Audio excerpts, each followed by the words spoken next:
hari peristiwa menjelang kepergian Yesus ke Yerusalem, datanglah ibu Zebedeus serta anak-anaknya kepada Yesus, lalu sujud di hadapannya untuk meminta sesuatu. Kata Yesus, "Apa yang kau kehendaki?" Jawab ibu itu, "Berilah perintah supaya kedua anakku ini kelak boleh duduk di dalam kerajaan-Mu, yang seorang di sebelah kananmu dan yang seorang lagi di sebelah kirimu." Tetapi Yesus menjawab, "Kamu tidak tahu apa yang kamu minta. Dapatkah kamu meminum cawan yang harus kuminum?" Kata mereka kepadanya, "Kami dapat."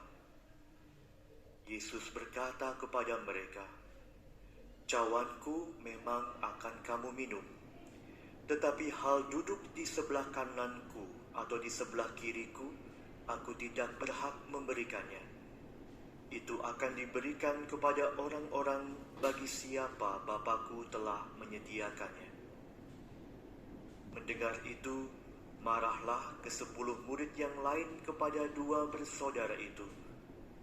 Tetapi Yesus memanggil mereka lalu berkata, "Kamu tahu bahwa pemerintah bangsa-bangsa memerintah rakyatnya dengan tangan besi, dan pembesar-pembesarnya menjalankan kuasanya dengan keras atas mereka.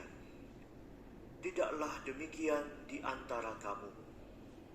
Barang siapa ingin menjadi besar di antara kamu, hendaklah ia menjadi pelayanmu. Dan barang siapa ingin menjadi terkemuka di antara kamu, hendaklah ia menjadi hambamu. Sama seperti Anak Manusia, ia datang bukan untuk dilayani, melainkan untuk melayani, dan untuk memberikan nyawanya menjadi tebusan bagi banyak orang." Demikianlah sabda Tuhan. Terpujilah Kristus.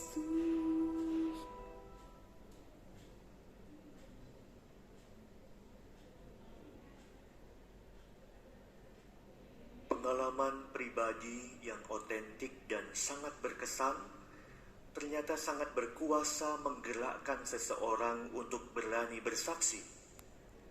Pengalaman yang personal dan kuat ini seharusnya tidak membuat kita diam, tapi dengan antusias kita ingin membagikannya kepada yang lain. Demikian juga gereja di sepanjang zaman juga dipanggil untuk menjadi saksi kebaikan Tuhan yang sudah kita alami sendiri dalam hidup menggereja.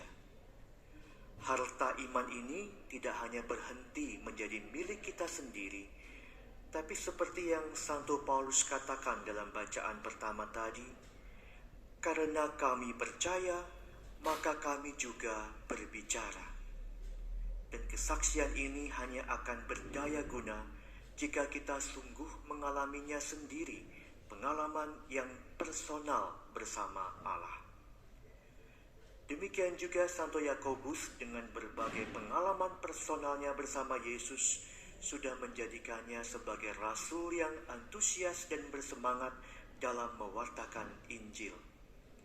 Ia pun tidak takut menghadapi penderitaan dan kematian karena imannya kepada Yesus yang ia kasihi.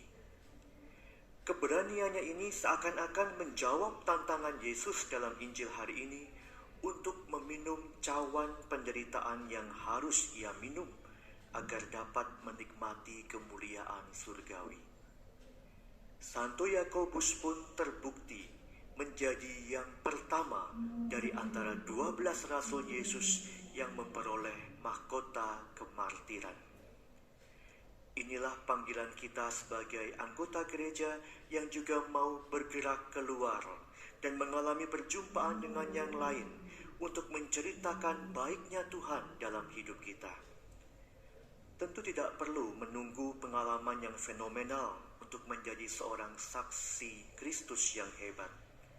Kadang hanya melalui pengalaman sederhana yang dikuatkan dengan sikap, perkataan, dan perbuatan kita yang penuh kasih sudah cukup membawa banyak orang kagum melihat kebaikan Tuhan yang sudah bekerja dalam hidup kita. Kesaksian nyata inilah yang akan berbicara lebih kuat daripada segala pengetahuan kita yang hebat tentang siapa Tuhan.